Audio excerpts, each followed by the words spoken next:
A member of the Rockridge School Board is suing their own board and the board chair. That suit was filed in federal court Wednesday. Board director or board member Pollyann Sorkin is claiming the board is preventing her from doing her job as an elected representative. The suit claims Sorkin is not being allowed to serve on as many board committees as other board members.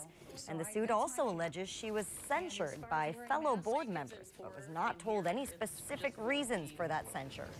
Board Chair Bill Addy tells Northern News Now that the lawsuit is being reviewed by the school district's legal counsel, and he has no other comment at this point.